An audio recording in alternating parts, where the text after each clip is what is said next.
உணவால் இணைந்திடுவோம், உறுதியாய் வாழ்ந்திடுவோம். என் அன்பு நண்பர்களை அறுசுவையோட சந்திக்க இன்றைக்கி நான் வந்துட்டேன். இன்றைக்கி நம்ம பார்க்க போகிற ரெசிபி என்னன்னு பார்த்தீங்கன்னா, காராமணி யூஸ் பண்ணி தான் ஒரு குழம்பு பண்ண போகிறோம். இது காய்கள் இருந்தாலும் பண்ணலாம், இல்லை காராமணி மட்டும் வச்சும் பண்ணலாம். டேஸ்ட்டு சூப்பராக அவ்வளோ அருமையாக இருக்கும். சாம்பாருக்கு கண்டிப்பாக ஆல்டர்னேட்டிவாக இருக்கும். இந்த குழம்ப சுட சுட வச்சு சாதத்தோடு வச்சு ஒரு அப்பளம் மட்டும் இருந்தால் போதுங்க. அவ்வளோ டேஸ்ட்டு சூப்பராக இருக்கும். மறக்காமல் நீங்களும் ட்ரை பண்ணி பாருங்கள். சூடான கையோட நம்ம சேனலை நீங்கள் இப்போ தான் ஃபஸ்ட் டைம் பார்க்குறீங்கன்னா சப்ஸ்கிரைப் பண்ணி ஆளுங்கிற நோட்டிஃபிகேஷன் கிளிக் பண்ண மறந்துடாதீங்க. நம்ம சேனலை கண்டினியூவாக சப்போர்ட் பண்ணுற அனைத்து நல்லவங்களும் நன்றி கூறி சேனல் இன்ட்ரோ பார்த்துட்டு வீடியோக்குள்ளே போயிடலாம். அறுசுவை சமைத்திடுவோம், ஆரோக்கியமாய் வாழ்ந்திடுவோம். நீங்களும் சமையலை ஈஸியாக டென்ஷன் இல்லாமல் ஹெல்த்தியாக சமைக்கணுமா?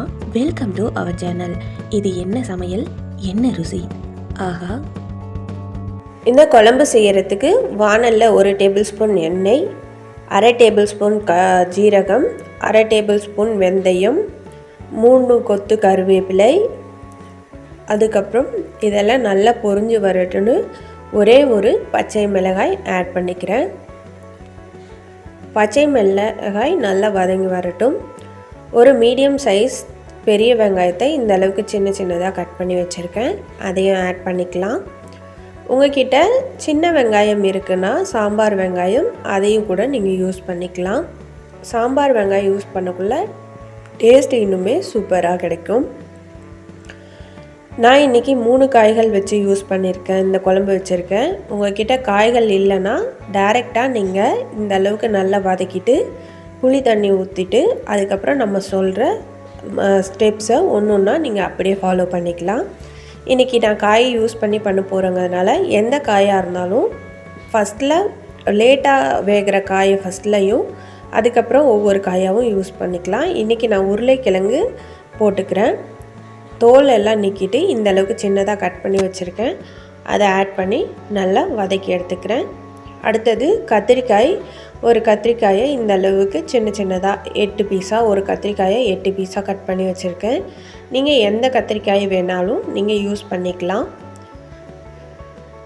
இப்போது உருளைக்கிழங்கு இந்த அளவுக்கு நல்லா வதங்கி வந்துடுச்சு.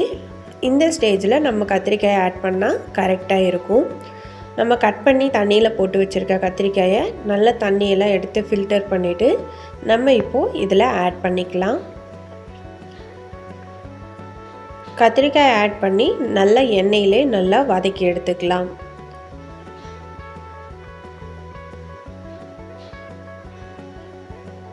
நீங்கள் கத்திரிக்காய் இல்லாமலும் இந்த குழம்பு செய்யலாம். அதுக்கு என்ன பண்ணணும்னா, வெங்காயம் நல்லா வதங்கினதுக்கப்புறம் நீங்கள் தனியாக பண்ணுறீங்கன்னா வெங்காயம் மட்டும் கொஞ்சம் ஜாஸ்தியாக ஆட் பண்ணிக்கோங்க. வெங்காயம் நல்லா வதங்கினதுக்கப்புறம் மஞ்சத்தூள் ஆட் பண்ணிக்கோங்க. மஞ்சத்தூள் ஆட் பண்ணிவிட்டு மஞ்சத்தூள் பச்சை வாசம்லாம் போகட்டும்னு இப்போ நான் என்ன பண்ணியிருக்கேன், வெள்ளை பூசணிக்காய் போட்டிருக்கேன். வெள்ளை பூசணிக்காய் போட்டு நல்லா வதக்கி எடுத்துக்கலாம். இப்போது இந்த குழம்புக்கு தேவையான மசாலா ஆட் பண்ணிக்கலாம். நீங்கள் காய்கள் யூஸ் பண்ணலைன்னா டைரெக்டாக நீங்கள் இந்த ஸ்டெப்புக்கு வந்துடுவீங்க. மஞ்சள் தூள், அடுத்தது மிளகாய் தூள், குழம்பு மிளகாய் தூள் ஒரு டேபிள் ஸ்பூன், அண்டு சாம்பார் தூள் 1 டேபிள் ஸ்பூன். இல்லை உங்கள்கிட்ட குழம்பு மிளகாய் தூள் கூட நீங்கள் ஃபுல்லாக யூஸ் பண்ணுறதுனாலும் பண்ணிக்கலாம். இல்லை தனி மிளகாய் தூளாக வச்சுருக்கீங்கன்னா 1 டேபிள் ஸ்பூன் தனி மிளகாய் தூள், 2 டேபிள் ஸ்பூன் தனியாத்தூள் ஆட் பண்ணிவிட்டு 1/4 டீஸ்பூன் ஜீரகத்தூள், 1/4 டீஸ்பூன் சோம்புத்தூள் ஆட் பண்ணிவிட்டு நல்லா இந்த மாதிரி வதக்கி எண்ணெயில் பச்சை வாசம் எல்லாமே போகணும். அதே மாதிரி காயிலையும் இந்த அளவுக்கு நல்லா கோட்டாகி வரணும். அந்த அளவுக்கு நல்லா எண்ணெயில் வதக்கி எடுத்துக்கோங்க. இப்போது இந்த காய்க்கு தேவையான உப்பு நான் ஆட் பண்ணி இந்த டம்ளரில் தான் நான் இன்றைக்கி 1 டம்ளர் தண்ணி எடுத்திருக்கேன், அதையும் ஊற்றி மிக்ஸ் பண்ணிக்கலாம். இதே டம்ளரில் நான் 1 டம்ளர் காராமணி, அதாவது தட்டைப்பயிரை எடுத்து 3 டம்ளர் தண்ணி ஊற்றி 5 விசில் விட்டு வேக வச்சு எடுத்திருக்கேன். இப்போது உப்பெல்லாம் நல்லா கரைஞ்சி வரட்டும்னு ஒரு மூடி போட்டு நல்லா வேக வச்சு எடுத்துக்கலாம். இந்த குழம்புக்கு காரம் கொஞ்சம் தூக்கலாக இருக்கணும், அதே மாதிரி புளியும் கொஞ்சம் தூக்கலாக இருக்கணும். இன்றைக்கி நான் ஒரு நெல்லிக்காய் சைஸ் புளி எடுத்து இந்த அளவுக்கு தண்ணியாக நல்லா கரைச்சி எடுத்திருக்கேன். இப்போது காய்கள் எல்லாமே கொதித்து நல்லா வெந்து வந்திருக்கு. 3/4 பதம் நல்லா வெந்துடுச்சு. 75% நல்லா காயெல்லாம் வெந்து இந்த அளவுக்கு தண்ணி நல்லா சுண்டி வந்திருக்கு. காய்களுமே பாருங்கள் சூப்பராக வெந்து வந்துடுச்சு. இப்போது புளி ஆட் பண்ணிக்கலாம். புளி ஆட் பண்ணி நல்லா மிக்ஸ் பண்ணி எடுத்துக்கிறேன். நீங்கள் இப்போ எக்ஸஸாக தண்ணி ஊற்றணும்னு அவசியம் இல்லை. இந்த புளியெல்லாம் நல்லா மிக்ஸ் பண்ணி நல்லா கொதிக்க விட்டு நல்லா இந்த அளவுக்கு எண்ணெயெல்லாம் பிரிஞ்சு வர அளவுக்கு கொதிக்கணும். இப்போது இந்த புளி தண்ணிக்கு தேவையான உப்பு நான் ஆட் பண்ணி நல்லா கொதிக்க விட்டு எடுத்துக்கிறேன். இப்போ பாருங்கள் இந்த அளவுக்கு நல்லா கொதித்து வந்துடுச்சு. இப்போது காராமணி பாருங்கள் இந்த அளவுக்கு நல்லா வெந்திருக்கணும். ஒரு சிலர் குக்கருக்கு விசில் மாறும். நான் இன்றைக்கி 5 விசில் விட்டு எடுத்திருக்கேன். இந்த அளவுக்கு வெந்திருக்கணும்.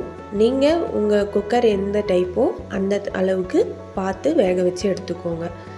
கண்டிப்பாக இந்த அளவுக்கு நல்லா வெந்திருக்கணும்.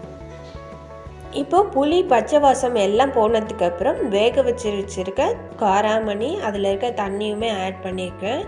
எனக்கு கொஞ்சம் திக்காக இருந்தால் தான் குழம்பு பிடிக்குங்கிறதுனால நான் கொஞ்சம் இந்த அளவுக்கு தண்ணி பதம் வச்சுருக்கேன். உங்களுக்கு தண்ணி ஆட்டம் சாம்பார் மாதிரி கொஞ்சம் வேணும்னா நீங்கள் தண்ணி இந்த லெவலில் பார்த்து யூஸ் பண்ணிக்கோங்க. இப்போது இதை ஆட் பண்ணி உப்பு ஆட் பண்ணி 3 to 5 நிமிஷம் நல்லா கொதிக்க விட்டு எடுத்துக்கலாம். ஒரே ஒரு நிமிஷம் மறக்காமல் இந்த குழம்புக்கு தாளிப்பு கொடுக்க மறந்துடாதீங்க. ஒரு தாளிப்பு கரண்டியில் 1 டேபிள் ஸ்பூன் எண்ணெய், கடுகு, இப்போது ஒரு 5 சின்ன வெங்காயம், அதுக்கப்புறம் கருவேப்பிலை போட்டு நல்லா இதெல்லாம் வதங்கி வரட்டும்னு ஒரு 1/2 டீஸ்பூன் பெருங்காயம் ஆட் பண்ணிக்கலாம். பெருங்காயம் ஆட் பண்ணி உங்கள்கிட்ட வடகம் இருக்குன்னா இந்த ஸ்டேஜில் மறக்காமல் ஆட் பண்ணி நல்லா தாளித்து இப்போது தாளிப்பை நம்ம ரெடி பண்ணி வச்சுருக்க குழம்போட ஆட் பண்ணிக்கலாம். நல்லா மிக்ஸ் பண்ணி எடுத்துக்கலாம். நம்ம டன்டடைன் சூப்பரான காராமணி குழம்பு ரெடி ஆகிடுச்சு. சுட சுட கமகமன்னு குழம்பும் ரெடி ஆகிடுச்சு. இந்த ரெசிபியை இந்த மெத்தடில் நீங்களும் மறக்காமல் ட்ரை பண்ணி பார்த்துட்டு உங்களுக்கு டேஸ்ட் எப்படி வந்ததுன்னு எங்களோட ஷேர் பண்ணிக்கோங்க. அது எங்களுக்கு ரொம்ப ஊக்கமாக இருக்கும். இன்னொரு புதுசான ரெசிபியில் நாங்கள் உங்களை சந்திச்சுட்டே இருப்போம். இது போல் ஈஸியாக டிஃப்ரெண்ட்டான டேஸ்டியான ரெசிபிஸ் தெரிஞ்சுக்கணுமா நம்ம சேனலை சுட சுட காராமணி குழம்போட சப்ஸ்கிரைப் பண்ணி லைக் பண்ணி ஷேர் பண்ண மறந்துடாதீங்க. இந்த குழம்பு யாருக்கெல்லாம் உங்களுக்கு யார் பிடிக்குமோ அவங்களுக்கெல்லாம் அனுப்பிச்சு அவங்களையும் என்ஜாய் பண்ண வைங்க. Tata, bye bye.